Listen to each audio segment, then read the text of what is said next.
Good morning, it's Mayor Turner. I was just wanting to give you the latest numbers that we got.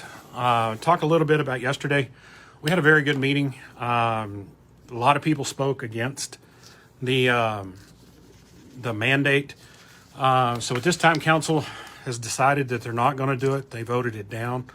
I know the city of Lubbock and the city of San Angelo have already implemented mask ordinances. So we may talk about that at another time, but I want to get you caught up on what's going on in Ector County. Let me start with the numbers like I do for with everything else. Amarillo is at 3746. Lubbock is having some issues. I think they're having some issues with younger people in bars. And I know the TABC has closed down one of the bars in Lubbock. What they're doing is if a bar wasn't following the directions of the governor, they went in and took their liquor license away for 30 days. A lot of people have asked, with the governor's new mandate, are the police officers going to be looking into whether a bar is social distancing and things like that? Because some bars are just choosing to open back up. In fact, I think we have a protest going on downtown. We will not be handling that. The TABC will be out. That's just the way it's going with what the governor's been doing. But, I'm sure the TABC will be out and visit some of the bars that are open. I feel sorry for some of these business owners that we've had to close again, but that is just due to the numbers that we're seeing on a state level. Lubbock is at 1984. Abilene is at 953. San Angelo is at 268. Midland is at 563. And as of yesterday, we have 900 cases. We will probably pass Abilene next on Wednesday, tomorrow, when we get the numbers again. We are seeing a surge in Ector County. We are seeing it in the hospitals. We had the first of our free testing that the city is using some of the CARES money for. We had 450 people show up for 200 tests. Shows you kind of the concern in the city that we're hearing about now. We're seeing one thing that we are trying to do is get more tests to be able to test more people when the fire department goes out. So we are working on that, and I'll talk about that here in just a little bit. We have had one more death. I need to find out and confirm it. But from what I was told, it was a 31-year-old young man has died of COVID. I believe I know who he is. It's very sad because he has talked to council. If it's the young man, I believe it is. And council was very impressed, a young man that was trying to start a business downtown. Right now we have 331 recovering. Talk a little bit about the hospitals. Medical Center has 23 in-house. They have 0 under investigation. Pending, they have 665 tests, which is a lot of tests. ORMC has 13 in-house. I apologize, I was talking and my Wi-Fi went out. So I think I've got it fixed. Right now, Odessa Regional Hospital has 13 and all 13 are in ICU. So we need to keep them in our prayers. COVID is really starting to get into our nursing homes. And I want to just read this. This is a report I got yesterday. The Courtyard Assisted Living Facility has one resident that has tested positive. Madison Medical Resort has 2 staff members and 2 residents that have tested positive.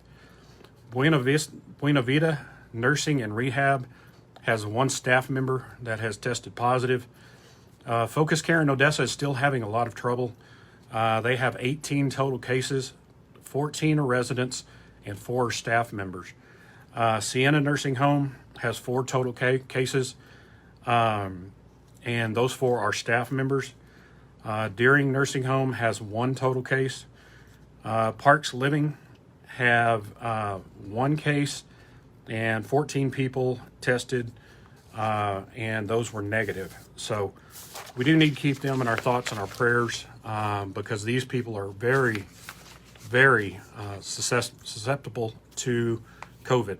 So I want to talk a little bit about the hospitals. And a lot of people have said, well, maybe the census at the hospital is not that high.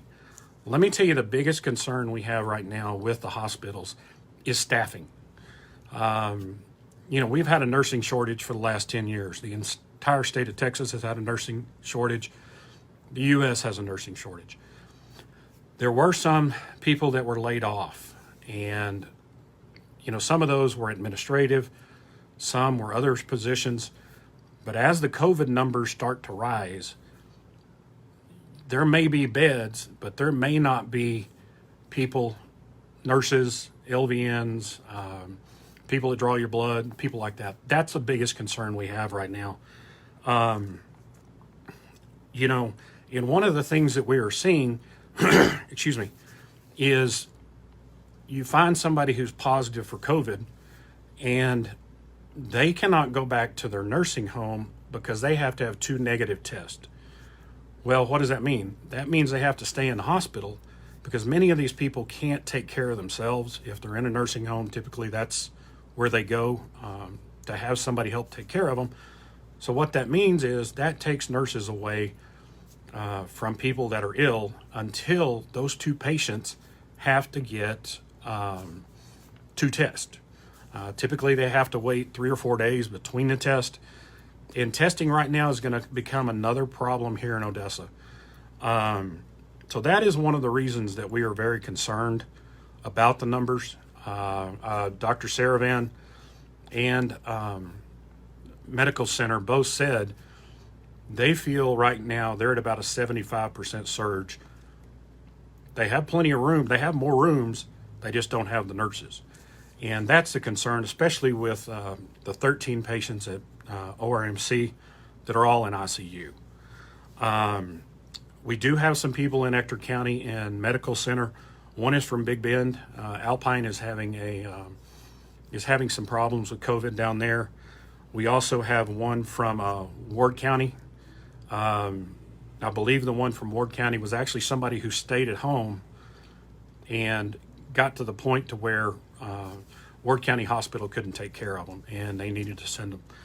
Want to talk a little bit about CPL. CPL is the lab that all of Ector County has been using. What it is excuse me, the hospitals get the test kits, which basically is just a swab. They swab somebody, they put it in the test tube, send it to CDL or CPL, and they run the process to be able to figure out if somebody has COVID. The problem is CPL is inundated and has more tests than they can process. So they are going to not accept any test for the next 10 days. What that means is you could go down and get a test, but it's going to be at least 10 days before you get your answer back, which is very concerning, especially for our hospitals. The CPL said the only ones they will accept are critical patients. The hospitals do have the rapid test, but those typically are very difficult to get the cartridges. Like we've explained before, the cartridges, these test machines are a lot like a printer. You have to put the cartridge in to be able to get the test results. A cartridge will process, under 30 tests. And so the state is allocating some, and the manufacturing process from these vendors are also dictating not being able to get a lot of test kits or the test cartridges. So that is definitely a concern. Like I told you earlier this morning, we had our first of 8 free testing that the city has set up using the CARES Act. This was some money that the federal government sent out to the cities to be able to help them, one, get reimbursed for everything that they're having to deal with as far as COVID. A lot of overtime with our fire department, things like that. So we had allocated $750,000 for testing for our citizens. The Chief White, Chief Huber, all of those showed up along with help from Texas Tech and Medical Center, and UTBB to start testing, and we had 450 people show up for 200 tests. And they can't do any more tests because they don't have any more of the test kits. So there will be another testing on Thursday. I believe it will be at, no, it's on the south side. It's the park, and the park just left me. It's the big park over in the south side of Odessa. So if you need that test, let me give you just a couple of criteria so that we can maybe save you the effort. If you have been exposed to COVID, do not run out and get a test as soon as you're exposed. It's like anything else. If you're exposed to the flu or you're exposed to strep throat, it takes some time before there's enough virus in your system to be detected. So if you run out the first or second day after you've been exposed, your test is going to be negative because there's not enough virus in your system to be tested for positive. You need to wait 7 to 10 days. I know it's a long time. Unfortunately, it's what the doctors are telling us with this virus. So wait 7 to 10 days, or if you start having symptoms, the symptoms you can see on the CDC website. This virus is a little different. I know people that were having symptoms of a cold or maybe a symptoms of the flu, and all of a sudden they can't smell, or all of a sudden they can't taste. And so those are some of the symptoms of COVID. And that's when you need to go get tested, is when you start having symptoms. Because we want to make sure all of these tests are being used for people that are symptomatic or having, the headaches or having the sore throats or coughing or things like that. That's what we want to use these tests for. And especially at a time when we see the numbers rising and we are limited on the amount of tests. Both hospitals, Chief White, Chief Huber, are all working on finding us another source to be able to get these swabs tested. So we are working on that, and I will keep you up. As soon as I hear something, I will get on Facebook and tell you. But that's what we're concerned with. The young man that I believe passed away, it's sad because he was so young at 31. I'm in my 50s now. That's a lot younger. But, unfortunately, this disease is going to take some of our older people.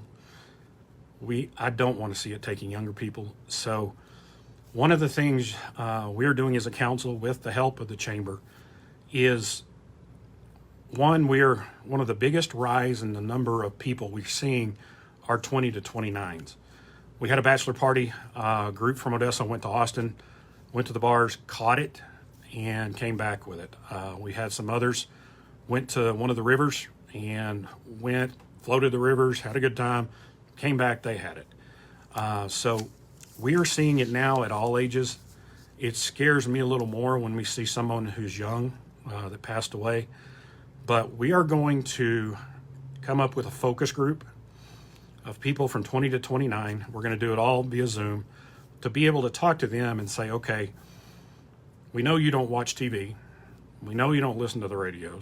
What is going to be the best way for us to get a message out to each and every one of you, to be able to make you think about, maybe if you get it and you're 20, you're not going to have a few symptoms, but if you give it to your grandmother, you maybe give it to an uncle or someone who has had cancer, it could really be detrimental to anyone who has that type of problems. Many of what we've seen are the people that pass away. One, it's their age. Maybe it's they're obese. Maybe it's the diabetic. Maybe they've had cancer. Maybe they have cancer, and things like that. So that's what we're working on. I am a little concerned, especially if you are Hispanic. We are seeing, the last census told us that we have about 61% Hispanic in Ector County. Unfortunately, 75% of the tests that we're running or the positives are Hispanic. And we're seeing a small uptick in the African Americans. Why? Not real sure yet. They haven't found anything medically that says this is why. So I have to think it has to be something that's cultural. Maybe larger family gatherings, maybe, times for quinceañeras, things like that. I'm not sure. But that is something I want everyone to know about, and let you know what's going on there. This is a tough time. I think we will be over 1,000 by the end of the week. I've told you I would be honest with you here. One of my big concerns is the state of Texas. We have seen them come in. They went into Abilene when it got into one of their factories. We've seen it in Amarillo when they went in there. We've seen it in El Paso when El Paso's numbers started rising. I have heard that they are in Lubbock. I have not had that confirmed yet, but I don't want the state in here. I want the people of West Texas to be able to handle this, but we're going to have to find a way to take care of this, because this is really, I fear coronavirus. I'm more worried about economics. If we do not have people out there working, if we're having to close bars, if we're having to close the amount of people that can go into restaurants, yes, it hurts the business owner, but it also hurts those employees that can't go to work because they don't need as many employees. I had lunch yesterday with a friend. If I told you the restaurant, every one of you would recognize it. He said, if it keeps going like this, I've got about 3 weeks left. And that is concerning. Businesses that have been here for a long time, he said, I was talking to him, he said, we can't close back down. And that's something I'm not willing to do. I'm not going to close Odessa back down. We have to find ways to continue to do what we're doing, but get the numbers down. It really concerns me with the schools. The schools have been working diligently, all three schools, OC, UTPB, and of course ECISD, have been working on plans to get back into the classrooms. Those are on hold right now because our numbers are going up. And that's the scary part.